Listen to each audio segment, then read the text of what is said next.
আমরা জানতাম ফেসিবাদের পতন হবে এই 2024-এর আমিডামি নির্বাচনের আগে এবং তারও আগে। যে আন্দোলনের দফা নির্মাণের যে প্রচেষ্টা নেওয়া হয়েছিল তার সাথে নাগরিক মঞ্চের বিশেষ করে ভূমিকা ছিল। গণতন্ত্র মঞ্চ, আমি বাংলায় খুব দুর্বল আগে বলেছি। গণতন্ত্র মঞ্চের যে ভূমিকা ছিল তার সাথে আমরা জড়িত ছিলাম। বান্ডেল থাকলে প্রতি সেনমানিতে টাকা বাঁচবে। বিকাশ সেনমানি বান্ডেল কিনে জিতুন প্রতি লেনদেনে। তো সৌভাগ্যক্রমে 31 দফা গণপ্রণয়নের যে কাজটা তার সাথে আমি যুক্ত ছিলাম দলের পক্ষে, আমি এবং আমার সিনিয়র নেতা জনাব নজরুল ইসলাম খান। আমাদের কাছে যে একটা ড্রাফট গণতন্ত্র মঞ্চের পক্ষ থেকে দেওয়া ছিল তাতে সম্ভবত 35টা দফা ছিল।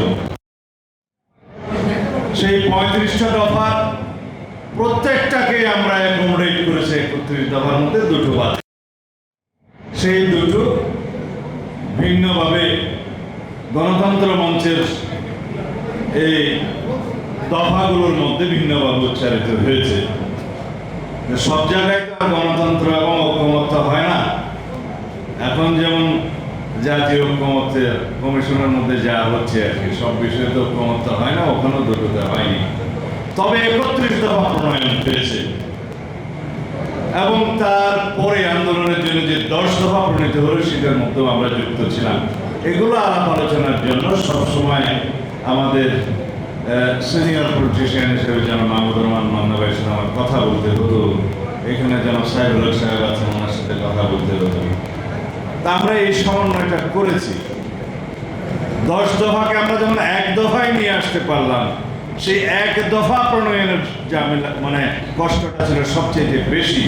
কারণ দফা তো, কিন্তু কখন আমরা 10 থেকে একে আসতে পারবো সেই দীর্ঘ প্রক্রিয়া, আন্দোলন সংগ্রামের একটা সময় নির্ধারণ করা এবং সেই পর্যায়ে আসাটা অনেক রক্তাক্ত পথ পাড়ি দিয়ে আসতে হয়েছে।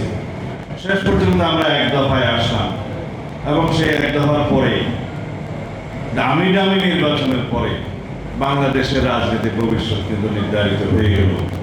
আমরা জানতাম ফেসিবাদের পতন হবে, কবে হবে সেটা আমরা জানতাম না, নির্ধারিত কবে হবে সেটা জানতাম না, কোন প্রক্রিয়ায় হবে সেটা জানতাম না, কত রক্তপাতের মধ্য দিয়ে হবে সেটা আমরা জানতাম না। কিন্তু আমরা জানতাম এই ফেসিবাদের পতন হবে, তার বীজ বপন করা হয়ে গেছে। সেই ইতিহাসের সাথে নাগরিক ঐক্য জড়িত, সেই ইতিহাসের সাথে গণতন্ত্র মঞ্চ জড়িত। গণতন্ত্র মঞ্চের কথা না বলে সাহেব খালি বলছে। যাই হোক, আমি আজকে এখানে কি বলবো, নাগরিক ঐক্যের জন্য শুভেচ্ছা বক্তব্য দিতে বলা হয়েছে। শুভেচ্ছা নয়, ইতিহাসই তো বলে দেওয়া।